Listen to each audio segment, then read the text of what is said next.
Welcome to the program. It's a great joy and privilege for me to be with you on this program.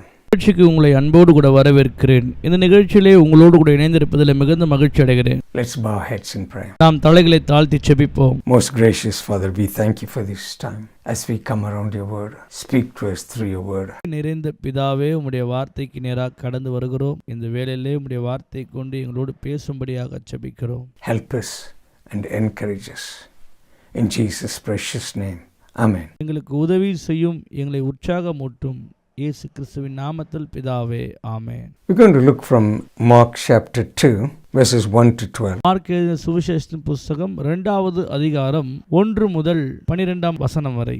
And again he entered Capernaum after some days, and it was heard that he was in the house. Immediately many gathered together, so that there was no longer room to receive them, not even near the door. And he preached the word to them. Then they came to him, bringing a paralytic who was carried by 4 men. And when they could not come near him because of the crowd, they uncovered the roof where he was. And when they had broken through, they let down the bed on which the paralytic was lying. When Jesus saw their faith, he said to the paralytic, "Son, your sins are forgiven you." But some of the scribes were sitting there and reasoning in their heart, "Why does this man speak blasphemies like this? Who can forgive sins but God alone?" And immediately when Jesus perceived in his spirit that they reasoned thus within themselves, he said to them, "Why do you reason about these things in your hearts? Which is easier to say to the paralytic, your sins are forgiven you? Or to say, arise, take up your bed and walk? But that you may know that the Son of Man has power on earth to forgive sins." He said to the paralytic, "I say to you, arise, take up your bed and go your way to your house." And immediately he arose, took up the bed, and went out in the presence of them all, so that all were amazed and glorified God, saying, "We never saw anything like this." Mark எழுதின சுவிசேஷத்தின் புத்தகம் 2ஆம் அதிகாரம் 1ஆம் வசனம். சில நாட்களுக்கு பின்பு அவர் மறுபடியும் கப்பர்நகமுக்கு போனார். அவர் வீட்டில் இருக்கிறார் என்று ஜனங்கள் கேள்விப்பட்டு, 2ஆம் வசனம், உடனே வாசலுக்கு முன்னும் நிற்க இடம் போதாதபடிக்கு அநேகர் கூடி வந்தார்கள். அவர்களுக்கு வசனத்தை போதித்தார். 3ஆம் வசனம், அப்பொழுது 4 பேர் ஒரு திமிர்வாதக்காரனை சுமந்து கொண்டு அவரிடத்தில் வந்தார்கள்.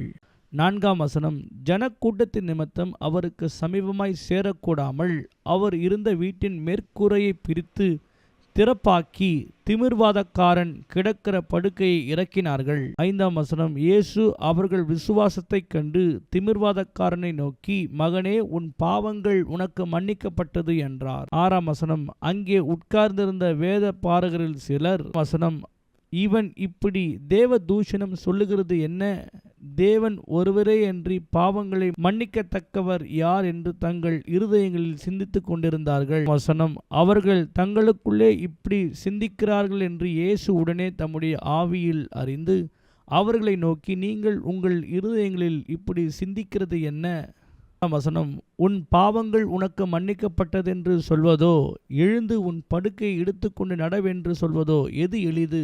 10ஆம் வசனம், பூமியிலே பாவங்களை மன்னிக்க மனுஷகுமாரனுக்கு அதிகாரம் உண்டென்பதை நீங்கள் அறிய வேண்டும் என்று சொல்லி திமிர்வாதக்காரனை நோக்கி, 10ஆம் வசனம், நீ எழுந்து உன் படுக்கை எடுத்துக்கொண்டு உன் வீட்டுக்கு போ என்று உனக்கு சொல்லுகிறேன் என்றார். 12ஆம் வசனம், உடனே அவன் எழுந்து தன் படுக்கை எடுத்துக்கொண்டு எல்லோருக்கும் முன்பாக போனான். அப்பொழுது எல்லோரும் ஆச்சரியப்பட்டு, நாம் ஒரு காலமும் இப்படி கண்டதில்லை என்று சொல்லி தேவனை மகிமைப்படுத்தினார்கள். You know, the book of Mark begins without the genealogy of the Lord Jesus Christ.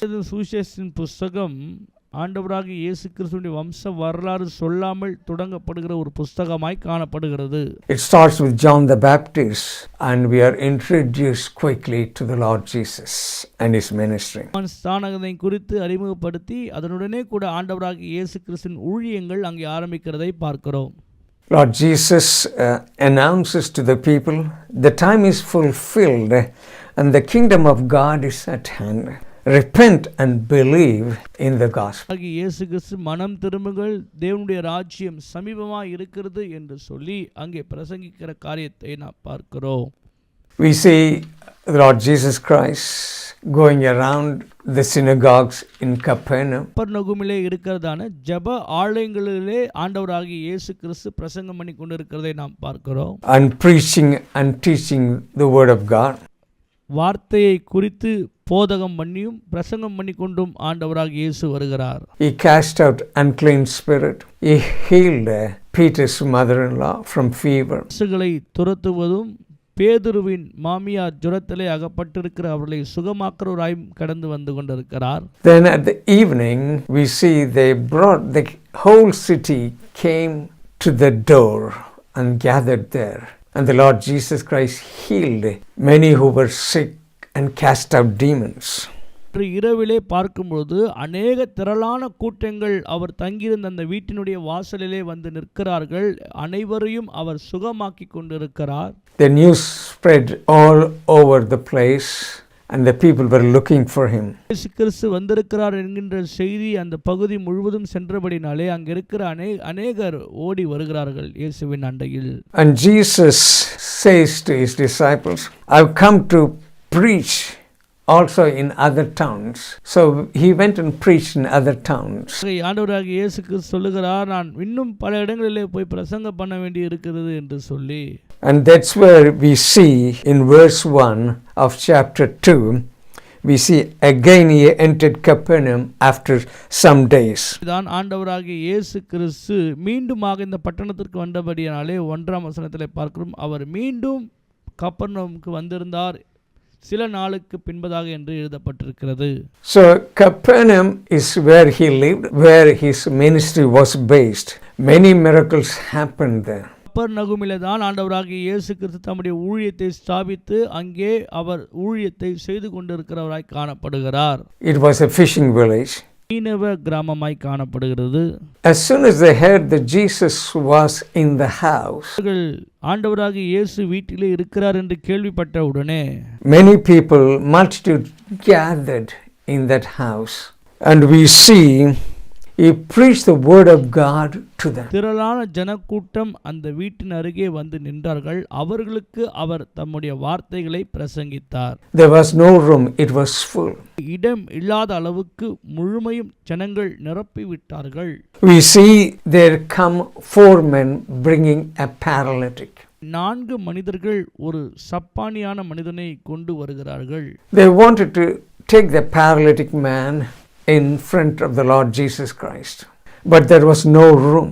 4 நபரும் அந்த சப்பானியான மனிதனை ஆண்டவராகிய இயேசுவுக்கு முன்பதாக கொண்டு போக வேண்டும் என்று விரும்புகிறார்கள். ஆனால் அங்கே இடமே இல்லை.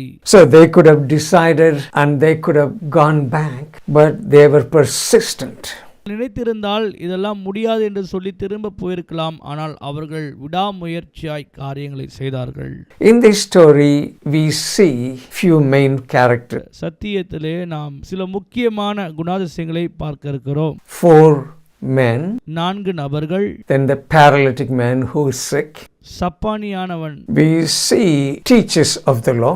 We see the people and the Lord Jesus Christ. நியாய பிரமாணிகள் மற்றும் ஆண்டவராகிய இயேசு கிறிஸ்து. So they could not get him before the Lord Jesus Christ. ஆண்டவராகிய இயேசுவுக்கு முன்பதாக கொண்டு போக முடியவில்லை. You know, probably this man was carried by 4 men, means he was probably a bit heavy. பேர் கொண்டவர்கள் அவனை சுமந்து கொண்டு போகிறார்கள் என்றால் அவன் சற்று ஸ்தூலித்தவனாய் இருக்க வேண்டும். So they decided to make a hole in the roof and drop the paralytic man slowly, bring him in front of the Lord Jesus Christ. திட்டமிட்டார்கள் இந்த கூரையை பிரித்து பொறுமையாக இவனை ஆண்டவராகிய இயேசு கிறிஸ்துவின் அருகிலே கொண்டு போக வேண்டும் என்று. Initially probably they made a hole to see what is the right place. அவர்கள் எங்கே துவாரம் போட்டால் அவரை சரியாக இயேசுவின் அண்டையிலே கொண்டு போக முடியும் என்று அவர் திட்டம் பண்ணினார்கள். And they began to open and break the roof. Probably it was tiled, cement and wood.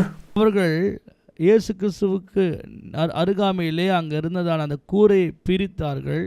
Probably there was a great disturbance as they were trying to uncover. அந்த கூரையை பிரிக்கும் பொழுது மற்ற யாவருக்கும் அது மிகவும் தொல்லையாக இருந்திருக்கலாம். Dust was falling all over the place. But the Lord Jesus Christ was preaching the word to the people. கூரையை பிரிக்கும் பொழுது தூசிகள் அங்கே பறந்திருக்கும். ஆனாலும் ஆண்டவராக இயேசு கிறிஸ்து தொடர்ச்சியாக அவர்களுக்கு தம்முடைய வார்த்தையை பிரசங்கித்துக் கொண்டிருந்தார். But they went to great extent to bring this paralytic man in front of the Lord Jesus Christ. எல்லா தடைகளையும் தாண்டி அவர்கள் நால்வரும் இந்த சப்பானியான மனிதனை ஆண்டவராகிய இயேசு கிறிஸ்துவின் அருகிலே கொண்டு போகிறார்கள். Finally, they made a hole and they slowly lowered the paralytic man on his bed before the Lord Jesus Christ. கடைசியாக அவர்கள் அந்த கூரையை பிரித்து சப்பானியான மனிதனை ஆண்டவராகிய இயேசுவின் அருகில் கொண்டு வந்தார்கள். Scripture says in verse 5, when Jesus saw their faith.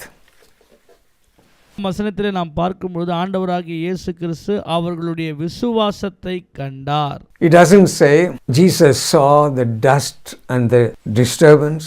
இப்படியாக வசனம் சொல்லவில்லை. இயேசு கிறிஸ்து அங்கே பறந்திருந்த தூசியை பார்த்தார், அந்த சத்தத்தை கேட்டார் என்று எல்லாம் இல்லை. See, Jesus saw the mess they made. இயேசு கிறிஸ்து அந்த துவாரத்தை அவர்கள் உண்டாக்கினார்கள், அதை அவர் பார்த்தார் என்றும் இல்லை. Jesus was not bothered about the mess. நடந்த அந்த தொல்லைகளை குறித்து இயேசு ஒருபோதும் கவலைக்கிடமாய் இல்லை. But it says Jesus saw their faith. வசனம் சொல்லுகிறது இயேசு அவர்களுடைய விசுவாசத்தை பார்த்தார் என்று. Faith is invisible. விசுவாசம் என்பது காணக்கூடாத ஒன்று. Jesus saw their action. இயேசு கிறிஸ்து அவர்களுடைய செயல்களை பார்த்தார். They went to great trouble to bring their friend before him. அந்த சப்பானியான மனிதனை இயேசு கிறிஸ்துக்கு முன்பதாக கொண்டு வருவதற்கு அவர்கள் அதிகமான பிரயாசங்களை பட்டார்கள். Faith has a corresponding action. விசுவாசம் என்பது தொடர்ச்சியான ஒரு செயல் திட்டமாகும். In James we read, faith without works is dead. யாக்கோபுக்கு எழுதிய நிருபத்திலே நாம் பார்க்கும்போது விசுவாசம் இல்லாத கிரியை செத்ததாய் இருக்கிறது. You know, Lord Jesus did not rebuke this paralytic man or his friends for causing the disturbance. அவராகிய இயேசு கிறிஸ்து பாருங்க, இவ்வளவு தொல்லைகளை படுத்தின அந்த சப்பானியையும் அந்த 4 பேரையும் அவர் திட்டவில்லை. But Jesus addresses the paralytic man and says to him, son, your sins are forgiven. இயேசு அந்த சப்பானியான மனுஷனை பார்த்து சொல்கிறார், மகனே உன் பாவங்கள் உனக்கு மன்னிக்கப்பட்டது என்று. We see in another place இடத்திலே நாம் பார்க்கும் பொழுது where the Lord said to this woman with the issue of blood, daughter, your faith has made you whole. பாடு உள்ள ஸ்திரீயை பார்த்து ஆண்டவராகிய இயேசு சொல்லுகிறார், உன் விசுவாசம் உன்னை ரட்சித்தது என்றார். What he was saying here, that he has permanently dismissed his sins. அவனுடைய வாழ்க்கையில் இருந்ததான பாவங்கள் எல்லாவற்றையும் நித்தியமாக அவர் நீக்கிவிட்டார். He was completely released from his sins. முற்றிலுமாக அவனுடைய பாவத்திலிருந்து அவன் விடுதலையாக்கப்பட்டவனாய் காணப்பட்டான். The religious leaders were there. குருமார்கள் அங்கே இருக்கிறார்கள். Probably they knew about the Lord Jesus Christ, அவர்களுக்கு ஆண்டவராகிய இயேசு கிறிஸ்துவை குறித்து நன்றாக தெரியும், his popularity. So they thought they'll come and listen and probably to find fault. அவர் எங்கேயெல்லாம் போகிறாரோ அங்கேயெல்லாம் வந்து அவர்கள் பண்ணுகிற பிரசங்கத்தை கேட்டு அதிலே குற்றங்களை கண்டுபிடிக்கிறவர்களாய் இவர்கள் காணப்படுகிறார்கள். They said, as soon as he said, your sins are forgiven you, they said, இயேசு அந்த சப்பானியை பார்த்து உன் பாவங்கள் உனக்கு மன்னிக்கப்பட்டது என்று சொன்ன உடனே அவர்கள் they began to reason within themselves. தங்களுக்குள்ளே அதை குறித்து சிந்தனை பண்ணி கொண்டிருந்தார்கள். How can you say this? Your sins are forgiven. எப்படி இயேசு அவனை பார்த்து உன் பாவங்கள் மன்னிக்கப்பட்டது என்று சொல்லலாம் என்று அவர்கள் வகையறுத்தார்கள். Only God can do that. They were right. Only God can forgive sin. அவர்கள் நினைத்து கொண்டிருந்தார்கள், தேவன் மாத்திரமே பாவங்களை மன்னிப்பதற்கு அதிகாரம் பெற்றவராய் இருக்கிறாரே என்று. That's why they said, why does he blaspheme like this? ஆகவேதான் அவர்கள் சொன்னார்கள், ஏன் இவர் இப்படிப்பட்ட தேவ தூஷணம் செய்கிறார் என்று.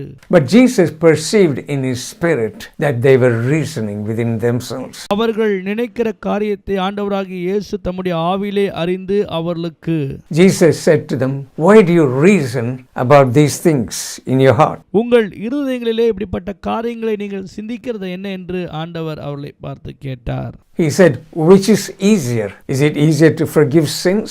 எது எளிது, பாவங்களை மன்னிப்பதா, Or is it easier to say, arise, take your bed and go to your house?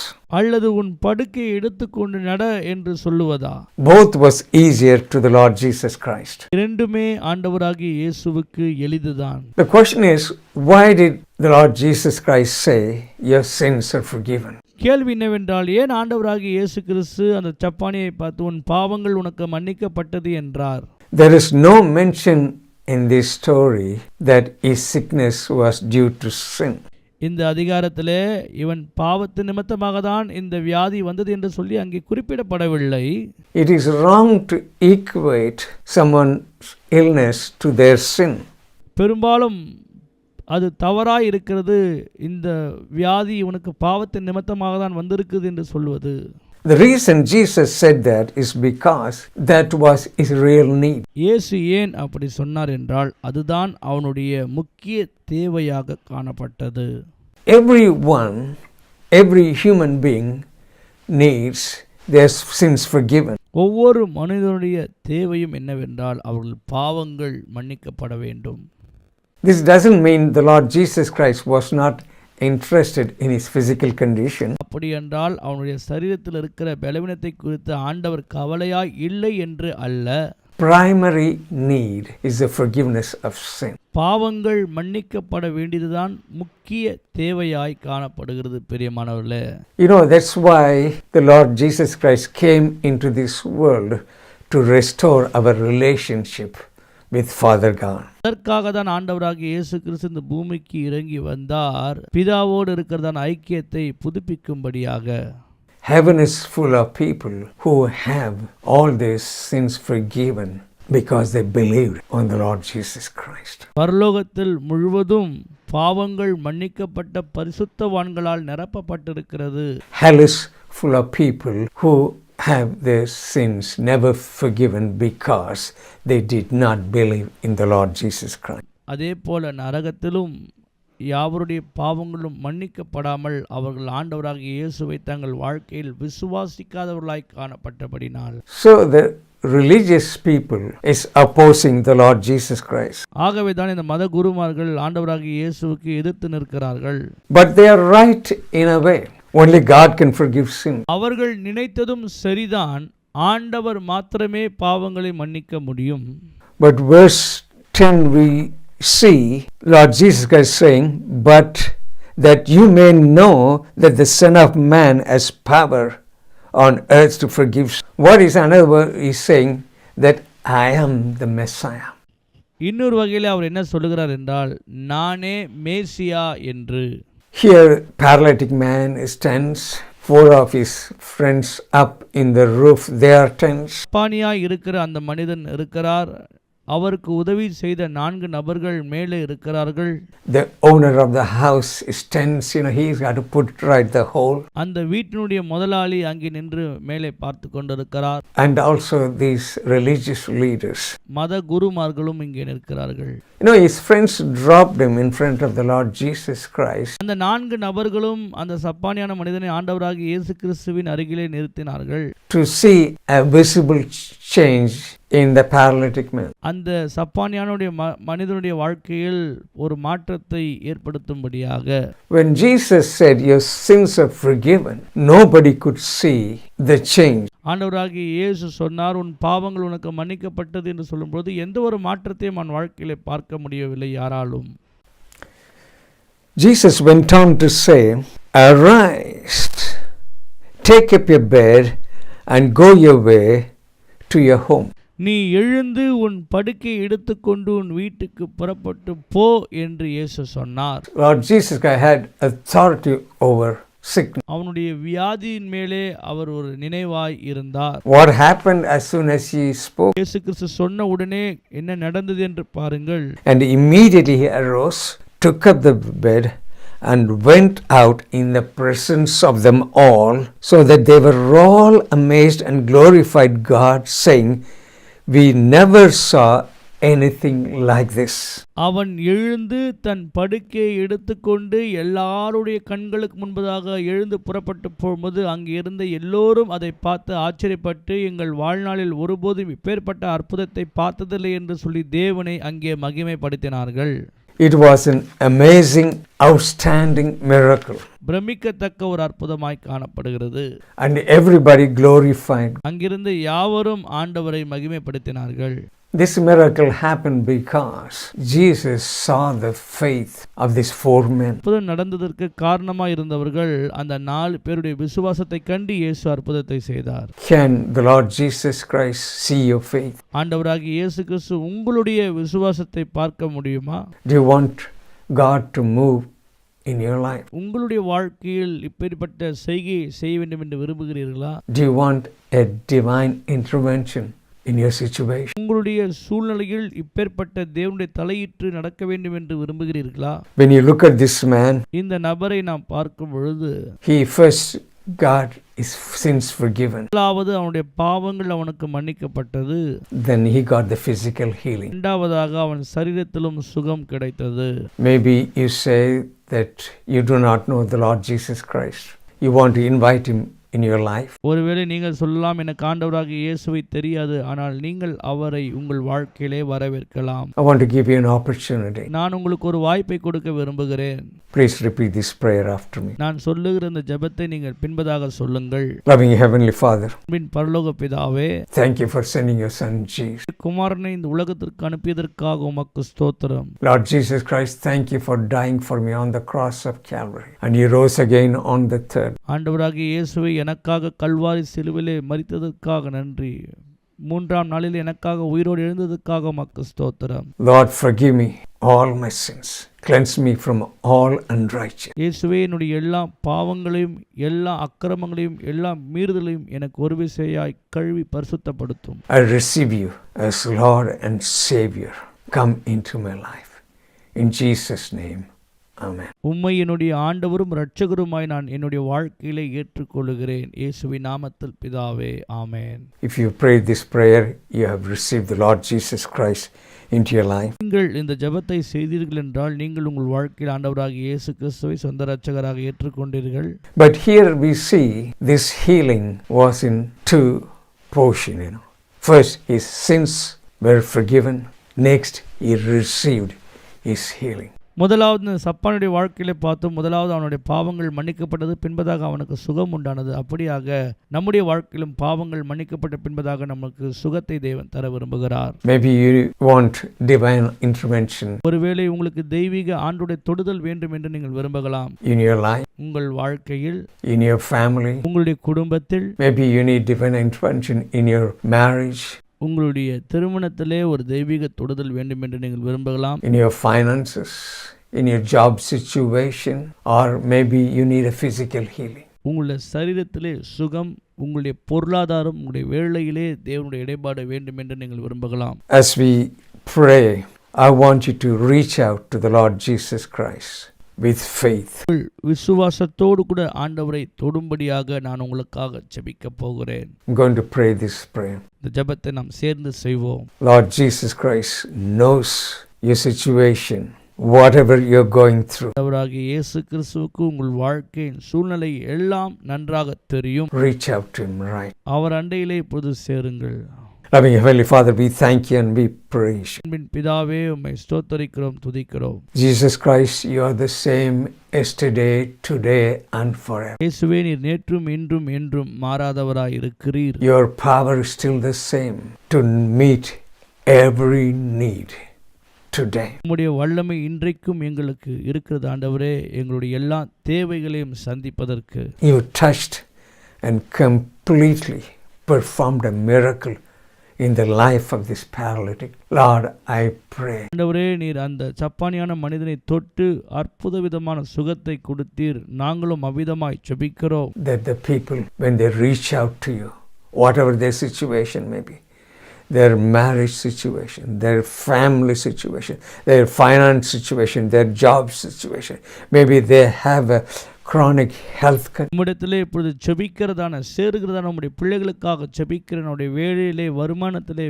குடும்பத்திலே, திருமண வாழ்க்கையிலே, சரீரத்திலே காணப்படுகிற சுகவீனமான சூழ்நிலை எதுவாக இருந்தாலும் Lord, in the name of Jesus, touch and make them whole. In Jesus' precious name, receive your healing, receive your deliverance in Jesus' precious name. Amen. இயேசு கிறிஸ்துவின் வல்லமையுள்ள நாமத்தினாலே இப்போது உம்முடைய ஜனங்களை தொடும் ஆண்டவரே. அவர்கள் சந்திக்கிற எல்லா பிரச்சனைகள், போராட்டத்திலும் விடுதலையாக்கி அவர்கள் தேவைகளை சந்தித்து இயேசு கிறிஸ்துவின் நாமத்தினாலே அற்புத விதமான சுகத்தையும் அற்புதத்தையும் செய்யும்படியாக இயேசுவின் நாமத்தில் ஜெபிக்கிறோம். ஆமென். May God's presence and peace be with you. We'll see you in the next program. தேவனுடைய அளவில்லாத பிரசன்னம் உங்களோடு கூட இருப்பதாக அடுத்த நிகழ்ச்சியிலே உங்களை சந்திக்கிறேன்.